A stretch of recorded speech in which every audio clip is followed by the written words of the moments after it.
Oye País, buenas noches, Oye País, yo soy Rudy González, gracias por su compañía en esta hora, qué bueno que me acompañan aquí en Color Visión, principal canal del país, no cabe dudas, un equipo de trabajo excelente, noche por noche, estos muchachos atentos, doña Belkis, don Peluche,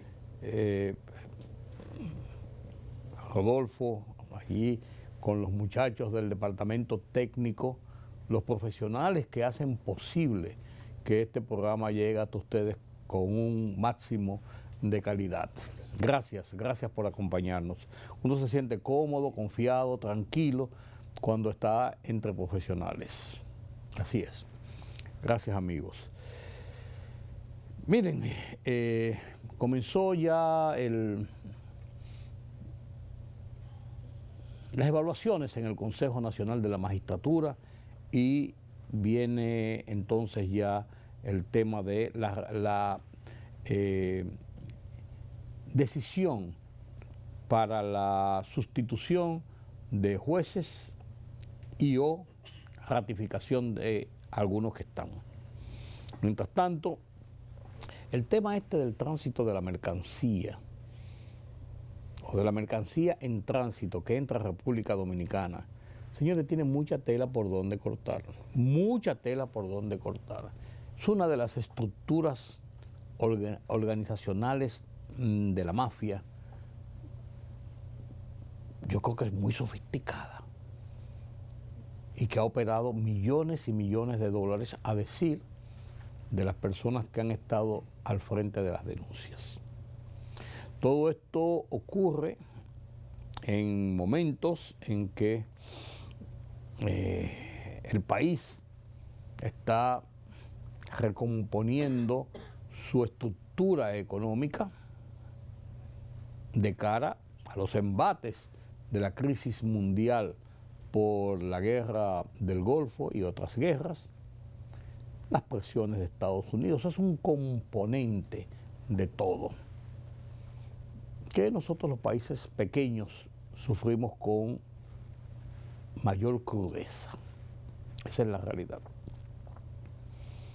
Sin embargo, con todo y esto, vimos la información del Banco Central de cómo la economía va en crecimiento de acuerdo a lo planificado, a lo proyectado para este año 2026. Que uno pensó que íbamos a terminar gateando y estamos no bollantes, pero tampoco estamos gateando. Tampoco estamos gateando. La guerra en Estados Unidos y algunos de sus países amigos sobre el tema arancelario toma cuerpo. Y ahí está el match entre Canadá y Estados Unidos.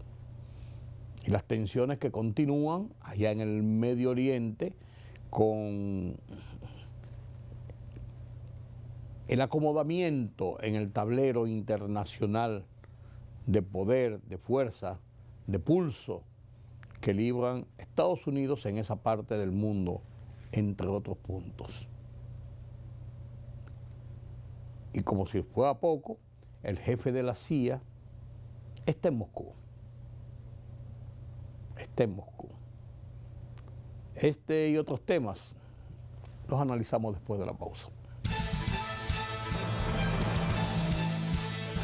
El presidente Luis Abinader informó que el gobierno dominicano trabaja para negociar en el menor tiempo posible un acuerdo recíproco de tarifas con Estados Unidos con el objetivo de preservar condiciones favorables para las exportaciones dominicanas y continuar atrayendo inversiones. El mandatario señaló que esta gestión constituye la principal prioridad del nuevo canciller Víctor Ito Bisonó ante los recientes aranceles impuestos por Washington a República Dominicana. Abinader destacó que Estados Unidos es el principal socio comercial del país, con un intercambio bilateral de bienes que superó los 18.900 millones de dólares el año pasado. Los dominicanos cuentan con el nuevo pasaporte electrónico y ya pueden utilizar los controles migratorios automatizados o autogates en los aeropuertos habilitados del país sin realizar un registro previo. Así lo informaron este miércoles la Dirección General de Migración y la Dirección General de Pasaportes.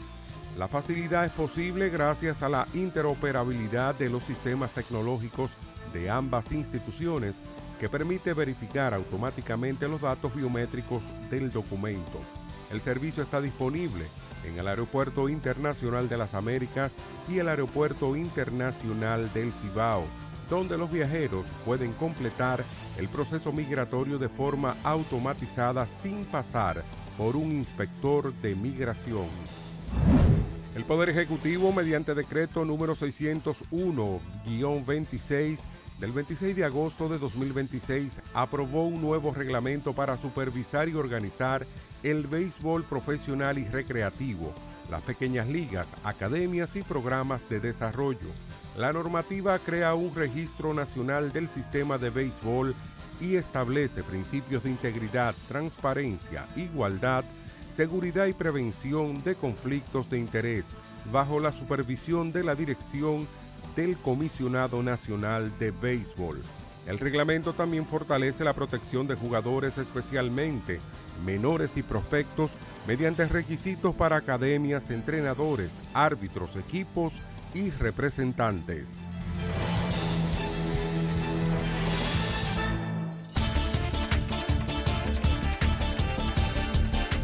La portavoz del Ministerio de Relaciones Exteriores de Rusia, María Zakharova, advirtió que Moscú podría atacar objetivos y equipos militares británicos en Ucrania y fuera de ese país, como respuesta al uso de armas suministradas por el Reino Unido en ataques ucranianos contra territorio ruso.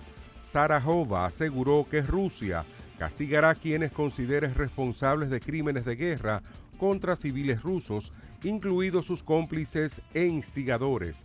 La funcionaria también instó a los ciudadanos británicos a considerar las que calificó como consecuencias catastróficas de las decisiones de sus autoridades en apoyo a Ucrania. Las autoridades de Nepal informaron que han recuperado 332 cuerpos tras la devastadora riada en la frontera con el Tíbet. Además, unas 1.500 personas permanecen desaparecidas, entre ellas 517 turistas extranjeros, incluidos 4 españoles. Los equipos de rescate han logrado salvar a 445 personas, entre ellas 27 extranjeros, que se teme que el número de víctimas aumente al acceder a zonas aisladas. La riada destruyó prácticamente toda la infraestructura de la región, de una gran importancia turística y de peregrinaje. El calor extremo y la intensa sequía que afectaron a Europa durante el verano provocaron un importante descenso del nivel del río Danubio, una de las principales vías fluviales del continente. La reducción de su caudal amenaza actividades esenciales como el transporte de mercancías, la agricultura y la industria. Además, el Danubio es fundamental para la refrigeración de las centrales nucleares y el funcionamiento de proyectos hidroeléctricos, aumentando la preocupación por sus efectos económicos y energéticos. El suicidio del presidente Antonio Guzmán. Los entretelones de la crisis político-electoral de 1994. La personalidad y relaciones de la prensa con el liderazgo político, con los poderes fácticos, los militares, el imperio, la iglesia, el empresariado, la sociedad civil, son episodios, documentos y relatos vividos presentados en el libro Prensa versus Poder, de Bosch a Abinader, 60 años de democracia, la más reciente obra del periodista Rudy L. González. Está disponible en Centro Cuesta Libro.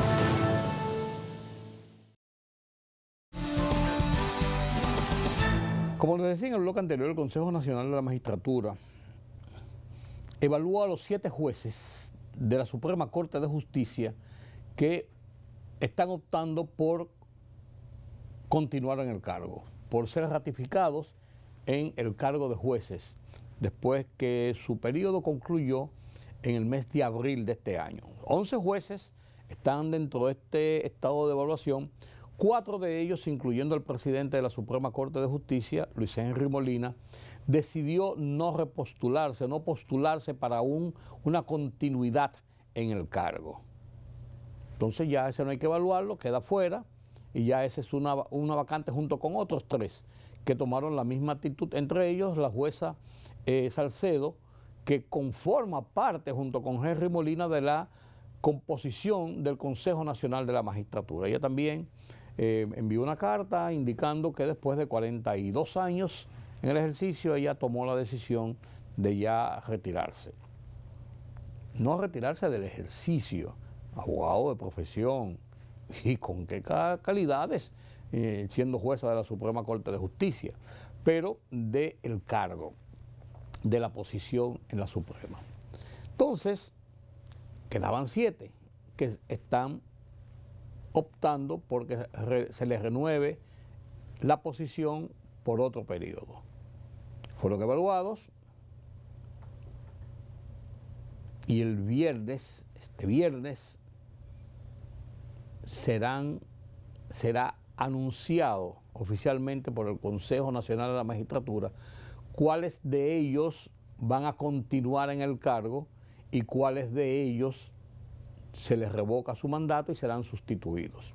Pueden ser los 7 que se les revoca el mandato y serán sustituidos, pueden ser 2, pueden ser 3, pueden ser 4, pueden ser 5, los que se les renueve el mandato. Todo eso lo decidirá el Consejo Nacional de la Magistratura. Para eso es la evaluación. Que hay muchas críticas de que eso es un campo político y que esa evaluación, yo he oído gente que dice que eso es perder el tiempo. Bueno, por lo que está establecido.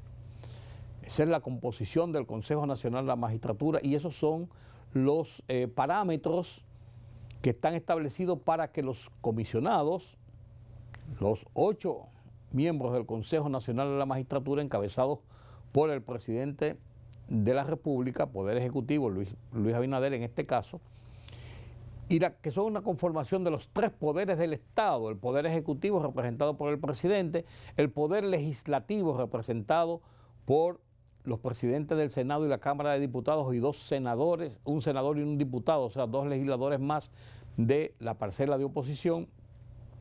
Ahí conforman 5 del sector del Poder Legislativo, 4 del Poder Legislativo, van 5 del sector político directamente y 3 representantes del Poder Judicial, en este caso el presidente de la Suprema Corte de Justicia, un juez de la Suprema Corte de Justicia, en este caso es la jueza Salcedo, y el presidente del Tribunal Constitucional. Son los que conforman, esos 8, el Consejo Nacional de la Magistratura. Y la ley que instituye el Consejo, por el mandato constitucional, establece que estos jueces tienen que ser evaluados por el Consejo, que ese es el procedimiento y que ellos toman una decisión ya soberana como Consejo de la Magistratura si continúan en el mandato, si les revocan el mandato, cual sea la decisión, la toma el Consejo Nacional de la Magistratura de esa evaluación que hacen. A partir de esa decisión se verá cuántas vacantes quedan. Ya hay 4, de los 4 que decidieron no revocar su mandato, no repostularse para su mandato. Entonces se va a determinar cuántos jueces quedan para ser entonces sustituidos y organizar la segunda parte del de la reunión del Consejo Nacional de la Magistratura, que es evaluar a postulados y postulantes. ¿Por qué digo postulados y postulantes? Postulados porque pueden ser nominados por entidades, la academia, las organizaciones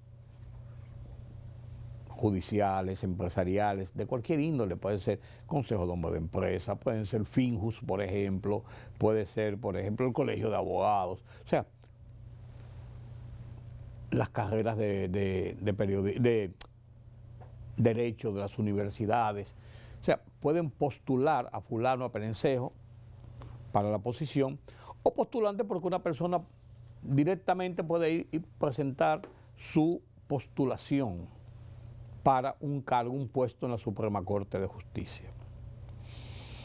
Y los comisionados verán todo el expediente en las vistas públicas que se hacen, televisadas al país por demás. Estos llegan, hacen una exposición de hasta 5 minutos para presentar sus credenciales e indicar el por qué ellos entienden que están en la capacidad o pueden ocupar un puesto en la Suprema Corte de Justicia como juez de la Suprema Corte de Justicia. Después hay un periodo de unos 10 minutos en que los comisionados intercambian con ellos para conocer sus posiciones sobre diferentes tópicos del mundo judicial, de las leyes, de la Constitución. Y después entonces de ahí se derivará quiénes serán los escogidos, quiénes serán los que van a sustituir a tales y cuales, cual que sea, ya hay 4 que van a ser sustituidos, vamos a ver cuántos más van a ser sustituidos después que el viernes se haga el anuncio oficial de quiénes de los 7 que se bailotearon pasaron la prueba y continuarán, o si todos serán revocados, o si todos serán reposicionados. Hay que ver. El tema es que este es un proceso constitucional y forma parte de toda esa parte, de todo ese entramado de lo que es el poder judicial, de lo que es la justicia.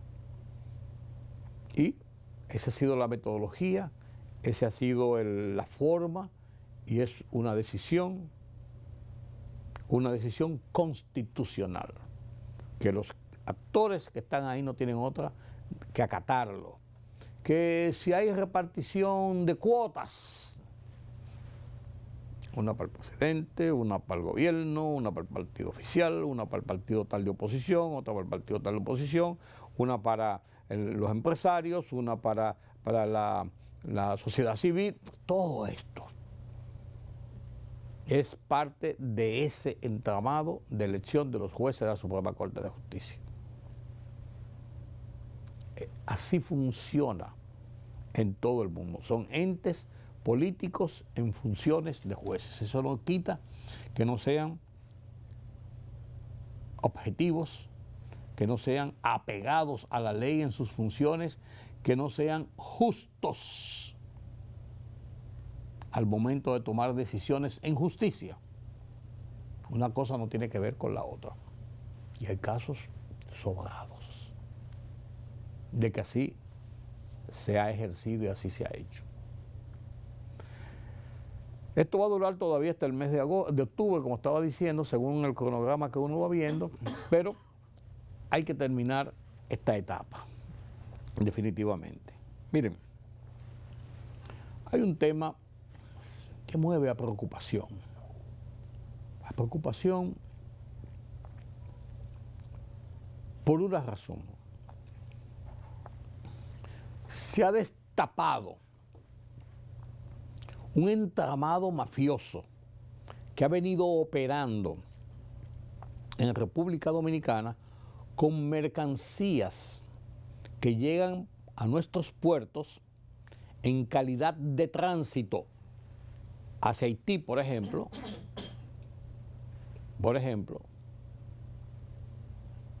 y que deben salir de los puertos simplemente etiquetados como tránsito, no pagan ningún derecho de impuesto, no pagan nada, y se lleva hasta la frontera en Haití para ser allá desaduanizado, como se llama, pagan sus impuestos, se le da entrada oficial, porque es una mercancía para allá, no es para el comercio local.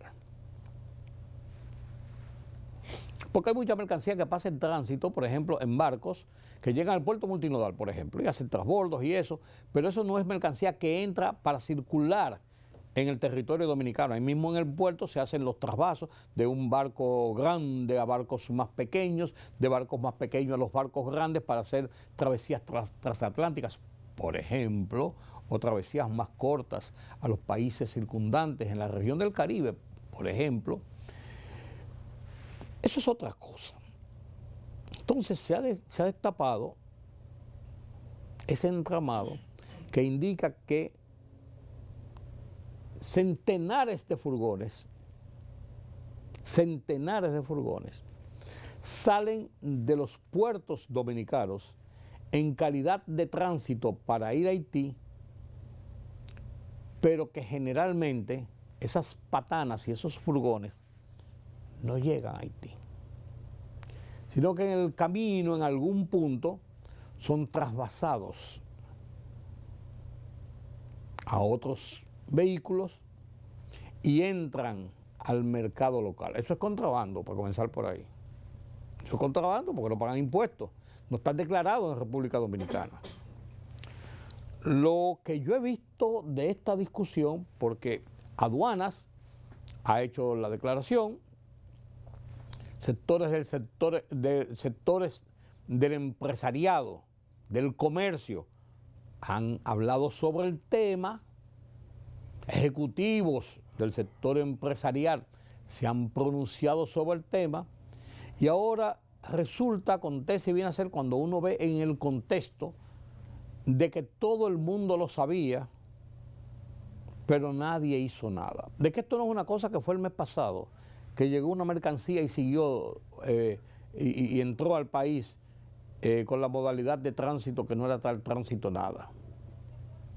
Que eso venía haciéndose hace tiempo. Y a decir de dirigentes empresariales, esto ha movido más de $1.000 millones. Esto es Grandes Ligas. Se habla de comercios donde está circulando mucha de esta mercancía. Unos dicen que es retiquetada.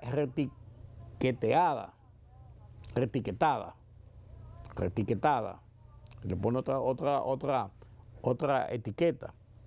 Otros dicen que así mismo se venden en muchísimos sitios. Otros dicen que se comercia incluso al mismo Haití por otras vías, ya no como tránsito, sino como productos importados para Haití, por otras vías de comercio. De todo esto está pasando.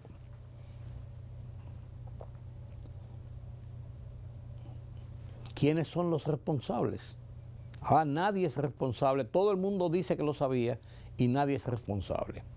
¿Cómo ocurrió por tanto tiempo en las aduanas dominicanas? Porque es el punto focal de inicio de todo esto.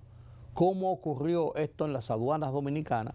Porque movilizar cientos de furgones no lo hacen 2 personas, ni lo pueden mantener escondido. Choferes, encargados de la seguridad, liquidadores, qué sé yo qué, todo el aparataje que funciona en los celosos puertos dominicanos, dieron el visto, sesión de la vista gorda. Y miles de mercancías, de unidades de mercancía entraron al comercio local sin pagar impuestos, con hasta donde se habla de más de 1.000 millones de pesos. Se habla de 900 y pico de furgones mensuales que pasaban con esta modalidad que han estado pasando y nadie se dio cuenta. ¿Por qué se destapó ahora? ¿Quiénes serán los responsables de esta operación? ¿Se llevará ante la justicia a los responsables? ¿Se establecerá un régimen de consecuencias por este entramado mafioso que se ha denunciado? Las preguntas quedan en el aire, porque por lo que se ve, todo el mundo está sacando los pies y diciendo, sí, nosotros sabíamos, pero era esto, era aquello, y ahora nadie sabe y todo el mundo sabe. Pero mientras tanto, coinciden bastante cerca las cantidades de mercancías, de furgones que se movieron, de operativos que se movieron, Señores, 900 patanas cruzando de cualquiera de los puertos de Santo Domingo, de Jaina, del de Boca Chica, del puerto multinodal, cruzando casi la isla para llegar a zonas de la frontera, no puede pasar desapercibido. Estamos volviendo locos. Ahora, esto se produce en momentos en que hay una guerrita interna con escenario en República Dominicana entre el gobierno chino y el gobierno norteamericano, de cara incluso a los embajadores de cada uno de esos países, endilgándose denuncias y acciones de que productos chinos están entrando por República Dominicana como tercer país, como segundo país para llegar a un tercer país, porque la veda de los embargos que tienen los Estados Unidos pública y además de eso soterrada políticamente de los productos chinos les pone un muro de contención.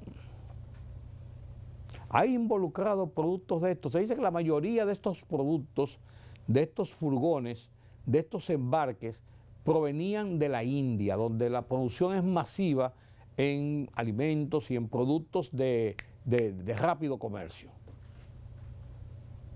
No productos sofisticados, sino productos del día a día, de rápida salida.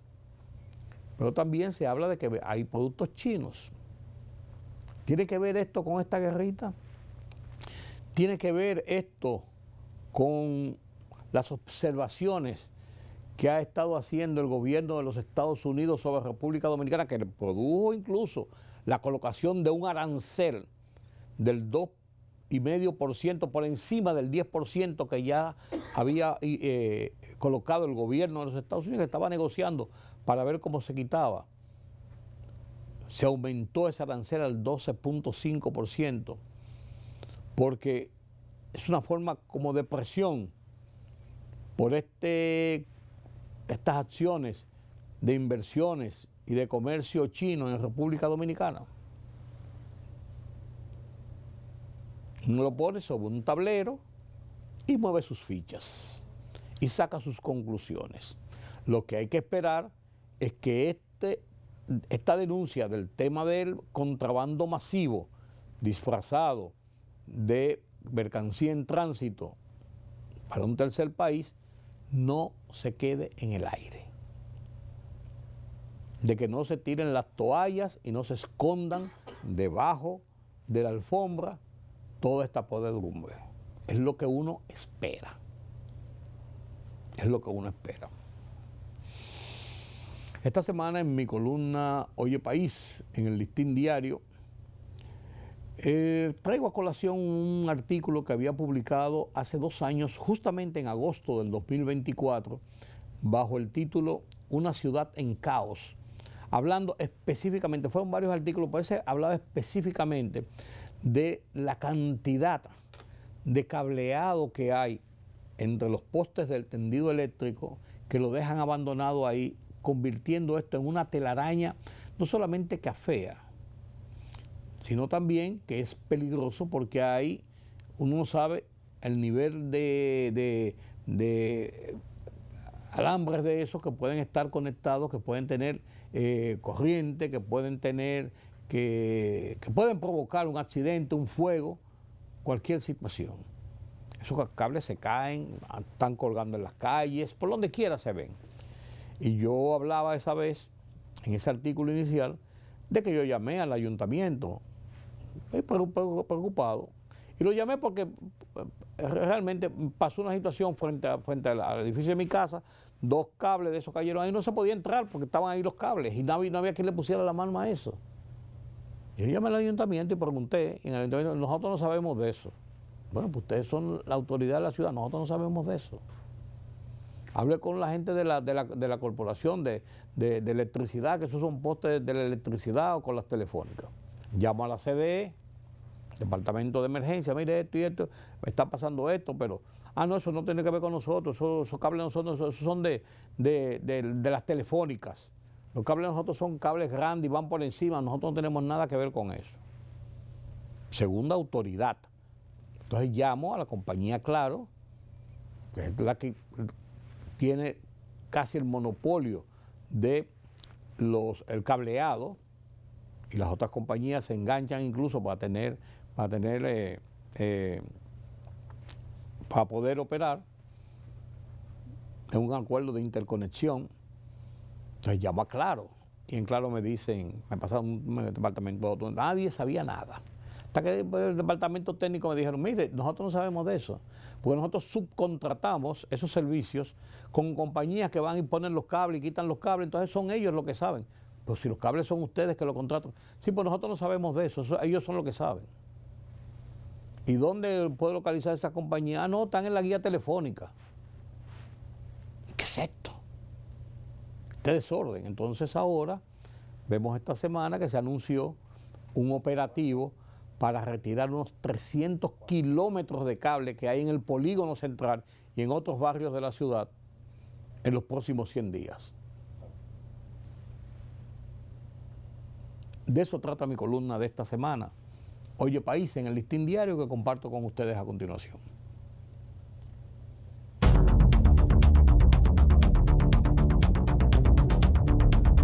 Hace justamente 2 años, en agosto de 2024, escribí en este mismo espacio un comentario que, bajo el título de Una ciudad en caos, refería el gran desorden que visualiza la maraña de alambres colgados por toda la ciudad, entre postes del tendido eléctrico.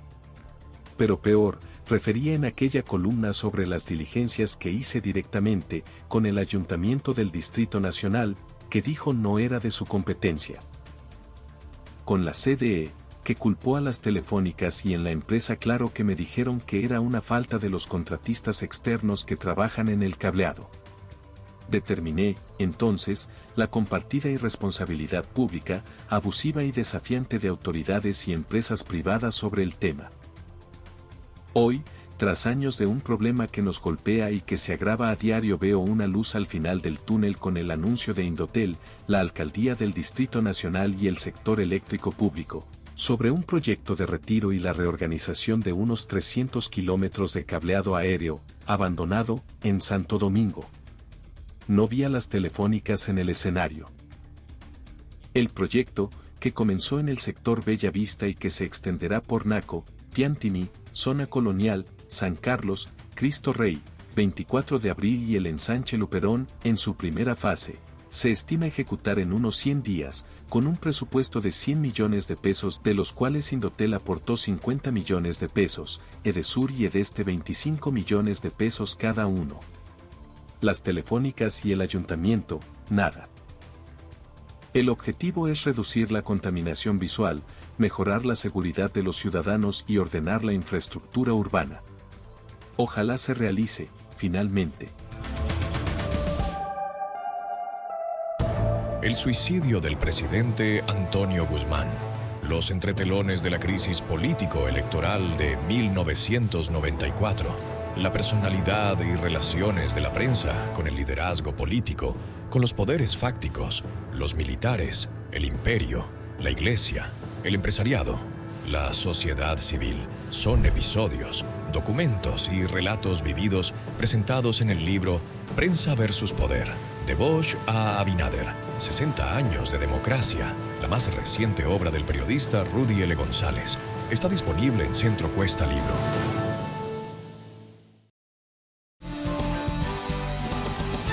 Gracias por continuar con nosotros aquí en Oye País. Conversamos con Carlos Cuello sobre la economía dominicana, la influencia de nuestro desenvolvimiento cotidiano de cara a lo que ocurre en el mundo, las diferentes aristas de lo que está pasando entre la guerra y entre las posiciones del juego económico, principalmente de nuestro socio comercial, los Estados Unidos.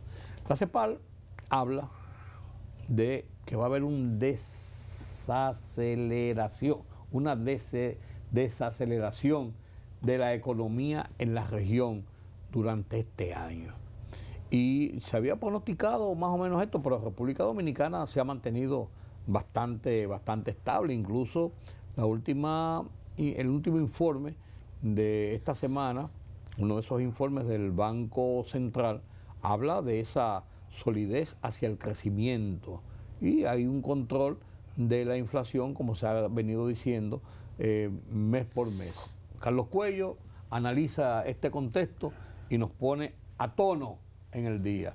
Antes de hablar con Carlos Cuello, un saludo al oficial Alburquerque. Carlos Cuello me dio el mensaje. Gracias por su mensaje de saludos. Los retornamos desde aquí. Gracias, Carlos. Gracias, Rudy. Efectivamente, la CEPAL emitió su documento, su informe, Estudio Económico de América Latina y el Caribe. Recordemos que nosotros el cierre del año le dimos seguimiento a un informe que ellos acostumbran a entregar, que es el balance preliminar. Eso es una estimación de lo que sería el año en curso. Ya con los primeros 6 meses más o menos. Y proyecciones para este sí. año. Pero en esta ocasión el estudio económico lo que hace ya es un análisis de resultados del año 2025 y por supuesto evalúa el comportamiento del 2026 ya con los primeros meses y las proyecciones del claro, 2027. claro, Entonces, claro. En este estudio hay que destacar, antes de entrar en el documento de la CEPAL, que las últimas declaraciones de la presidenta, de la gerente del Fondo Monetario Internacional, Georgieva, indican que la economía global estaría creciendo a un 2.9, el crecimiento más bajo del año 2022. O sea, hay una desaceleración en la economía global como consecuencia de la situación de la guerra, el efecto que está teniendo en los combustibles, la incertidumbre. La guerra caliente y la guerra fría de la economía también, porque son dos guerras en paralelo. Son dos guerras en paralelo. Claro. Entonces, en ese contexto, la región latinoamericana y caribeña también estaría reflejando una desaceleración. La CEPAL proyecta para este año un crecimiento de un 2.2. El año pasado fue un 2.4. O sea que es una desaceleración. Está bajando el ritmo de crecimiento, ¿no? Y para el 2027 un 2.4. 2.5, perdón. 2.5 para el 2027. América Latina y el Caribe completaría 5 años con un crecimiento promedio de 2.3. Muy bajo, por cierto, ¿no? Señala que de ese deterioro, como ya hemos destacado, obedece a múltiples factores externos y factores internos, como ellos lo llaman coyunturales, ¿no? Estructurales, mejor dicho, ¿no? Como el problema de la informalidad, el impacto, por supuesto, de lo que es el comportamiento de la economía global, la calidad del empleo. O sea, hay factores estructurales, obviamente, que también limitan el crecimiento, ¿no? Correcto. El marco fiscal, que en medio de esta coyuntura había que destinar más recursos para atender necesidades sociales y también hacerle frente a los déficits. No solamente es el caso nuestro. O sea, No, es un caso general. Claro, porque también las economías se han estado endeudando más para poder hacerle frente a sus necesidades ante la incapacidad o la limitación que suponen estos escenarios para poder incrementar los ingresos, ¿no? Sin una posibilidad de frenar esa asistencia social, por ejemplo, porque entonces la cosa es peor. Claro. En el caso específico de la subregión Centroamérica y el Caribe, aunque nosotros estamos en el Caribe, pero eso nos incluye en Centroamérica, igual que Haití y Cuba, ¿no? Entonces, en el caso específico de la subregión, el crecimiento sería de 1.6 y 2.8. Si se excluye a Cuba y Haití, dos economías con crecimiento negativo, bueno, en el caso de Cuba lleva más de 5 años, perdió más del 20% de su Producto Interno Bruto, y Haití también, o sea, en ambos casos son dos economías que están en una crisis permanente, ¿no? Entonces ya el crecimiento ahí para la región pasaría a ser de un 4% y de un 4.2 en el 2025. ¿Qué es lo que ocurría cuando Venezuela estaba en la crisis?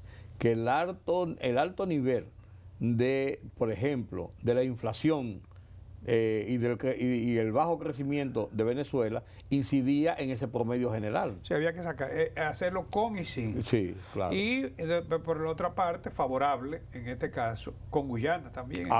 Claro, del caso de Guyana. Sí, porque rompen la media. Sí. Entonces, en el Caribe, como te digo, crecería el Caribe 5.6 en el año 2026 y 7.9 en el 2027. Pero aquí, Guyana estaría creciendo a un 16.2 y 19.7%. Claro. Entonces, si tú quitas Guyana, el Caribe estaría creciendo a un 1.1 y a un 2.2% en el 26-27. Sí. O sea, por eso digo, hay que verlo con y sin. Sí. Bueno, en ese contexto, la economía dominicana, según la CEPAL, estaría creciendo a un 4% en el 2026 este año y 4.4 en el 2027. Hay que destacar que esta semana se reunió la semana pasada se reunió el gobernador del Banco Central con unos representantes de JP Morgan, un banco de inversión, y ellos estiman, según JP Morgan, la estimación que tienen para la economía dominicana es 4.5%, prácticamente encabezando el crecimiento de la región latinoamericana y caribeña. Que está dentro del rango meta que se trazó para este año. Claro. En el caso de Sudamérica, que estaría creciendo a un 2.2, pero Venezuela, que por ejemplo está encabezando casi un 6%, ahí lo que hay es un rebote. Sí, Recordemos que Venezuela... es una reversión de la caída que tuvo por muchos años. Venezuela prácticamente perdió el 80% de su PBI. Claro. El PBI nuestro llegó a ser superior al de Venezuela. Claro. Entonces, fíjate que en el caso dominicano, repito, 4% según la CEPAL, 4.4 para el año 2027. JP Morgan estima que para este año estaríamos creciendo a un 4.5%. Este 4.5 es que están todas las estimaciones, incluyendo la del propio Banco Central, ¿no? La expansión nuestra se sustentaría en la demanda, en la inversión privada sobre todo, ¿no? Se espera que el déficit fiscal se mantenga en 3.2 y que el de cuenta corriente sea de 1.8% del Producto Interno Bruto, cubierto ampliamente con lo que son las inversiones extranjeras, los montos de inversión extranjera directa, ¿no? La inflación sigue siendo estimada por la CEPAL dentro del rango meta objetivo, sí. Sí, en torno a 4, con un rango de variación de 1%. La semana pasada analizábamos que se estaba produciendo un descenso de 20 puntos. Todavía sigue por encima del 5, pero cediendo un poco. Pero justamente el Banco Central entregó su informe, lo que te decía en principio, sí, que el panorama no es malo. Sí, el IMAE, ¿no? Índice mensual de la actividad económica. Y de acuerdo con ese informe, el mes de julio el crecimiento fue de 4.6%, el séptimo mes del año ya, ¿no? Y hay aquí un crecimiento para el periodo de 4.5%. Qué bueno. Todo indica que hasta ahora, todavía no sabemos, porque la incertidumbre se mantiene. Claro, pero tradicionalmente en meses normales, vamos a ponerlo así, en años normales, el segundo semestre siempre es un poco mejor que el primer semestre. Sí, pero yo decíamos que sorprendentemente, porque cuando comenzamos en el primer trimestre, el panorama estaba muy oscuro. No, claro. No, fue malo. Claro, se podría afectar más, porque hasta ahora la situación energética de los combustibles no ha tenido el impacto que se esperaba, porque se han estado utilizando reservas. Sí. Sobre todo, pero comentábamos la semana pasada que la oferta podría verse afectada. Claro, además se está deslizando poco a poco, se está deslizando hacia el alza el precio de los combustibles que llega al consumidor. Sí, el hecho de que Estados Unidos amenaza con arreciar la presión sobre Irán, incluso extendiéndola a otros países que hagan negocio con Irán, eso podría afectar la oferta de petróleo. Sí. Y ahí viene entonces una aceleración o un aceleramiento de la guerra, lo que yo llamo esa guerra fría, que es la guerra comercial, que es la segunda guerra y que nos afecta de todas maneras también. Sí, Rusia, como comentábamos la semana pasada también, que está siendo afectada con los ataques de Ucrania, ¿no? Donde más le duele, ¿no? Sí, en las refinerías y en instalaciones públicas. De todos modos, nosotros, como repito, tenemos a julio 4.6 y el acumulado 4.5, que está dentro de la media que hemos hablado y dentro de las proyecciones que originalmente el Banco Central había hecho. Hay que destacar que para lo que va de este año, si logramos ese 4.5, se mantendría el crecimiento promedio, ¿no? Porque con todo y que hemos tenido, el año pasado, recuérdate que fue un 2.4, ¿no? Con todo y eso, la economía todavía tiene una tasa media de crecimiento de un 5%, ¿no? Incluso por encima de la región y del continente, o muy cerca del continente incluso. Claro, estamos más que duplicando el crecimiento de la región. Sí. Y es así como hay que hacer el análisis. Porque uno quisiera estar mejor, se podría decir que el año pasado fue inferior, se podría decir que este año va por debajo del promedio. Sí, pero en este caso compárate con lo que está pasando en tu entorno. Claro. No, claro. no todo depende de nosotros. Claro. Hay factores que no controlamos. Claro.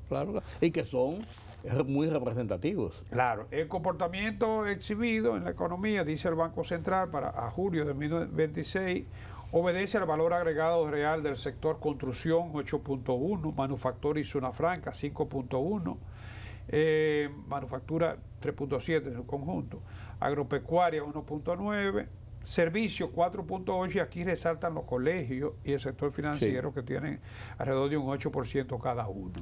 O sea, esperemos que en los meses que restan ya sería, bueno, estamos hablando de 5 meses, ¿no? No se distorsione, no se afecte mucho este comportamiento, y que al final la economía pueda terminar, en este caso, un 4.4 sería el doble del año pasado. El año pasado, que fue 2.4, 2.5. Sí, exacto. Sí. El año pasado fue un año muy malo para la economía dominicana. Se había proyectado un 4.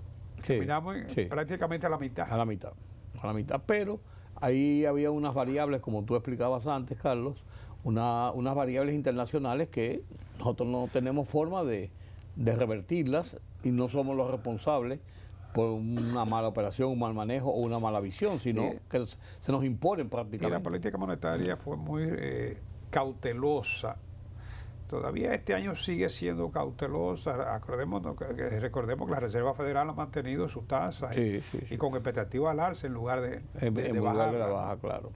Sin embargo, fíjate que una de las patas importantes de nuestras reservas, como es, y de nuestros ingresos, como es son las exportaciones pro dominicana, que sigue sin tener un titular oficialmente, porque Viviana Rivero salió ya hace 2 semanas, 3 semanas, a la fiduciaria del Banco de Reservas, y el segundo está interinamente ahí, pero no tiene un titular oficial. Si la nota la emite Vladimir. Sí, Vladimir, hermano del que está en el control del gobierno, el hijo de don Carlos. Oh Dios, fue hasta alumno mío. Severino es. No. Yo sé cuál es Vladimir, el que está en la ley de control del gobierno. ¿De Carlos Pimentel? Exacto, Vladimir de Carlos Pimentel. Yo sabía que era a Paulino Pimentel, algo así, sí, claro. No me lo perdona porque fue alumno mío. Bueno, pues que nos carga los años, Carlos. Sí, pero él fue el que emitió la nota. Sí. Lo que te quiero decir que ellos indican que las exportaciones siguen su ritmo. Sí, efectivamente, mira, las exportaciones crecieron a un 12.5 en los primeros 7 meses de este año. Tan solo para el mes de julio, según ProDominicana, el crecimiento de las exportaciones fue de un 2.2, pero el mes de julio registró 1.398.8, prácticamente 1.400 millones de dólares en el mes de julio, ¿no? Y con ese crecimiento de 2.2 en julio, es el nivel más alto que las exportaciones registran para el mes de julio. Sí. Entonces, según el Centro de Inversión de la República Dominicana, estamos hablando de 9.277 millones durante enero-julio. Repito, 1.029 millones más con respecto al año 2025. La proyección que se tiene para las exportaciones es de 17.300 millones para este año. Aquí incidió mucho el caso de las exportaciones de zona franca, que registran 5.253.1 millones, y que tienen un crecimiento interanual de 3.9, y su participación ha bajado. Ahora es de un 56.6, llegó hasta un 65, recordamos, ¿no? El total exportado, asimismo, registra el régimen nacional 3.838.6 millones, registrando un crecimiento de 27.9, proyección para este año 17.3. Aquí inciden mucho las exportaciones del oro, aunque el oro bajó a más de un 20% para este año con respecto a lo que fue el año pasado, ¿no? 27.9 bajó. Pero de todo modo, aún sin el oro, las exportaciones nacionales serían de 5.1%. El oro y también la situación del ferroníquel, por el cierre Ya de Falcon Boys, prácticamente que está cerrado. Sí, Sí. sí. O sea, ahí hay ambas cosas. De 50 años después, ¿no? 60 más de años, 50, 60 años sí. después. Pero todo tiene su fin. Sí, sí, sí. La pena es que haya sido de esa forma, pero no Eso porque que- se acabó, se agotó la mina, Eso sino cambia por completo sí. la economía de Bonao. Lógico, lógico, lógico. Y lógico. parece que la posibilidad de que se puedan explotar yacimientos colaterales, ahí, como el de La Vega, ¿no? Sí, Eso sí. parece que está... No, los ecologistas tienen un control muy serio en toda esa zona incluso. Le hacen la vida imposible a cualquiera.